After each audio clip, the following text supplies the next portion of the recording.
Hey, Steve Trimble in the Building Point teams. So this second video is going to show you kind of how to do the post-floor, post-pour analysis, whether it's within a couple hours and the concrete's been set, or days or months later and you're the flooring guy who needs to know how much do I need to grind or how much Artec do I need to add.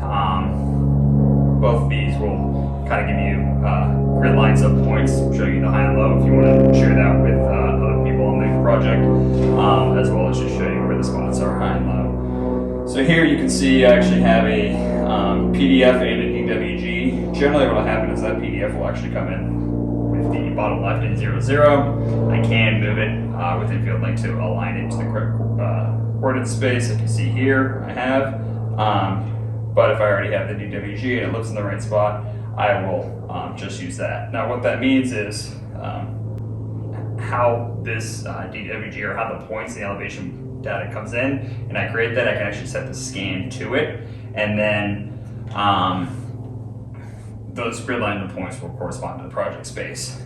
What I'm going to show you in this example, I could set this scanner up, or the X7 or X9 with FieldLink, just like a total station, actually shoot it in with 2 control points to establish its X, Y, and Z position, or I can manually do it, which is generally good enough for most flooring analysis. So what I'm going to do is do, again, a quick scan, kind of like I would have a wet concrete pour, and start that.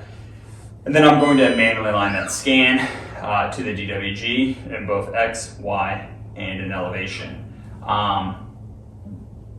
As long as I can hit this or one of these, either my resection pole, which would be set up on top of a known elevation, then I would know the offset, or my reference elevation on a wall, matches what is given to me, I know it's pretty much spot on. So I could point the laser at it and say like that's 5 foot, or I could just go based off the scan data, which is what I'm going to show you here, because that's just a quicker workflow. So I'm going to do that with the first scan and then pick up and move the scanner. Every time I pick up and move the scanner, it will register back to that first scan in the X, Y, and Z, so kind of locking it into the same space, so I can cover an entire project.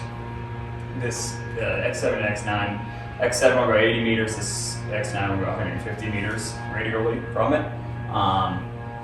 So that covers a couple hundred feet, right? I generally just need to move it every 50, 70 feet to make sure I have overlap between the scans to allow it to register together. But I can cover within one scan 10,000 square foot or so, 5,000 square feet, and then move it just to make sure I have the overlap. I kind of move it every 50 feet to do that.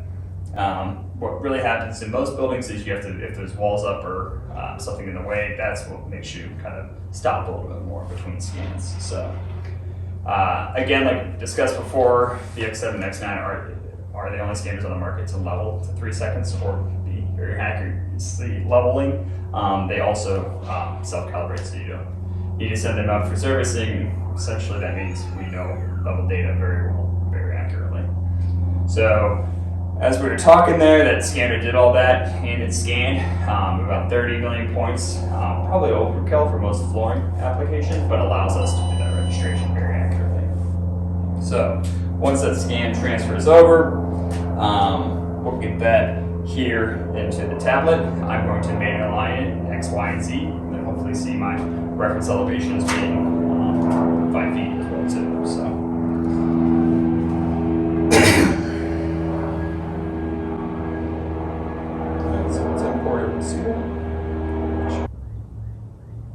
So you can see that scan came in, it's going to ask me to verify the placement. I'm going to actually manually move it to fit my garage here. So here you can see I'm just kind of placing it roughly to that. I will then also actually turn it in outline mode view and try and align.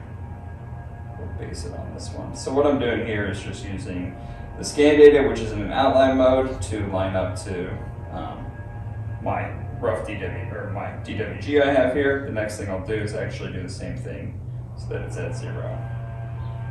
So that line running across is actually that DWG.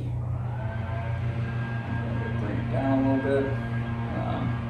I will use this button here on the bottom left to allow me to kind of zoom in a little bit better and move that center of rotation. And then rotate between the top-down view and the side view until I'm able to align it here. So that's pretty good for a quick manual alignment there. For the XY, I care about, but what I really care about is making sure that this is about at 5 feet, or is at 5 feet, because that would be my reference elevation. That would actually be 5 feet above what would be my zero elevation here on the bottom. So we'll see what it is. 5 feet, 1 inch high. So I need to just come in and bring that scan down or bring that scan up just a little bit.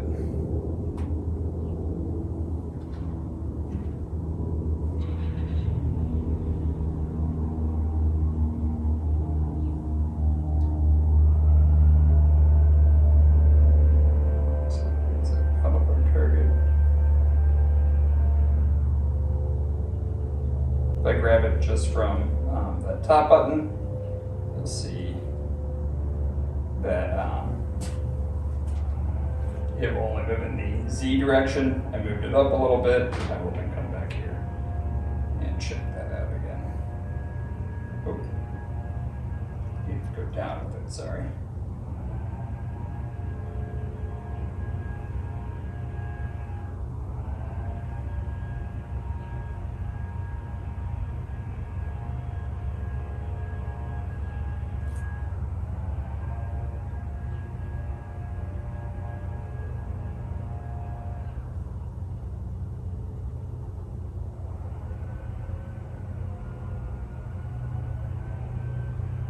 So that's fairly close to about a ½ inch off. What I'm going to do is actually create that point. And then I know from this view, that's where kind of give me a reference to what I need to be. So that point is in 3D space on that checkerboard. I know I'm just slightly down. Come back. And see what it's at. So all I'm doing is kind of visually checking. This is like shooting the laser to that reference elevation, but doing it digitally rather than through hitting it with the laser referencing.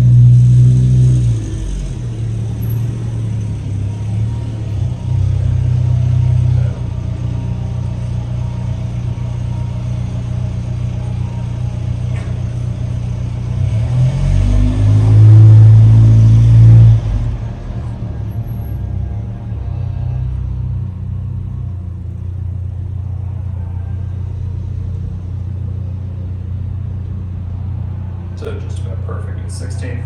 I'll look at that for the video.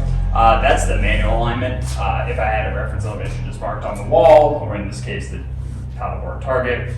Again, I could always do this later actually in the office. If I'm just doing a level and flatness analysis, I should generally just want to get this relatively close. But again, I can always redo this. As long as the scanner sees something that I know is reference elevation, or can come back later and grab it, I can align it. So now looking at the scan, you can see we're starting to see the high and low of my garage here. Usually the other thing I like to do is do a little section box. I could export this out and share this with anyone else in the project as well too. The scan data, they can do that. And Navisworks or Revit or AutoCAD if I export out an RCP file. But I'm going to actually show you what it looks like to collect another scan, because again, that scan can only see what is in its line of sight. So generally you pick up the scanner, move it again, and hopefully we'll capture like more of the outside. So from here, we'll see what else is out there and collect one more scan.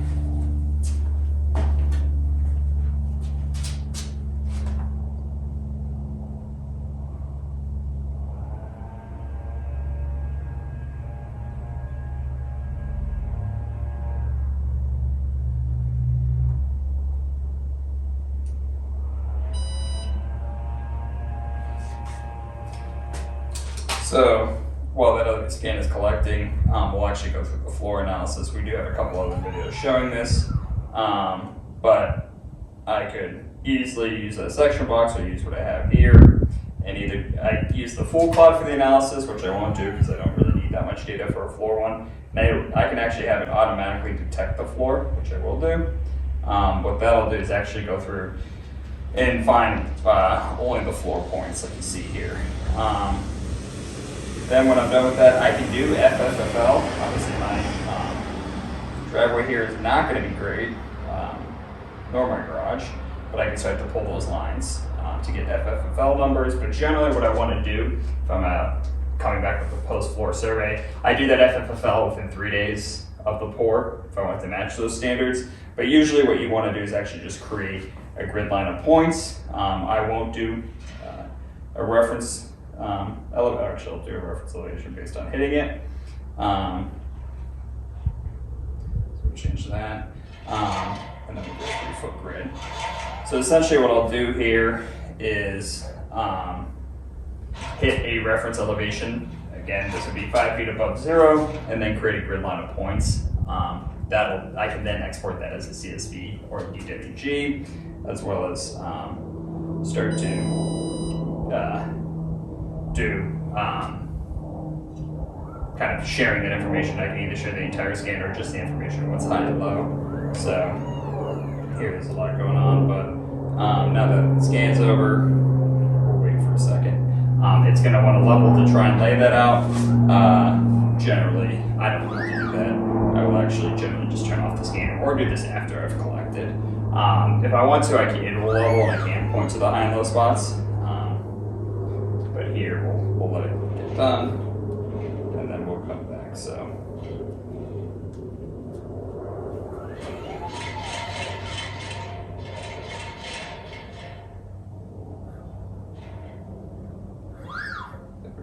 Put this to 0, generate that one more time. So again, that's a grid line of points every 3 feet. Anything that's a 1/4 inch high of 0 will be shown. Anything that's a 1/4 inch low will be shown in blue. We should probably make that a little bit bigger because this floor is not flat at all, and regenerate it.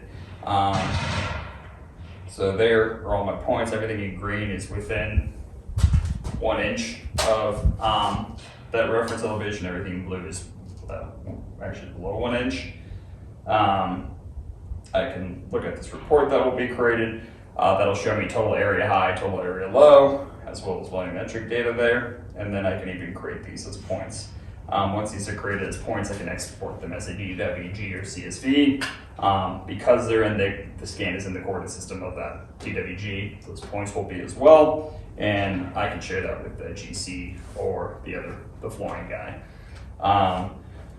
What's really nice is looking at that report is I know total square footage area of high and low, and even how much. So if I need to grind a lot versus a little, if I only need to take a 1/4 inch off versus like 1/2 inch, or if I need to order volumetric wise a ton of RDEC or just a little bit of it.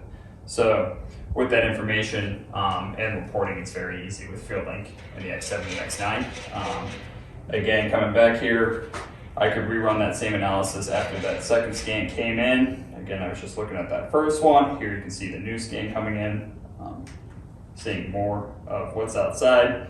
That's how you would cover an entire building if I needed to level it, or putting down tile or something with that needed very flat floor. So that's the X7 and X9 with Trimble FieldLink. If you have any questions, please reach out to your nearest Building Point representative. Give it out or take it out with you and show you on the live pour, or you're doing a floor analysis. Thanks.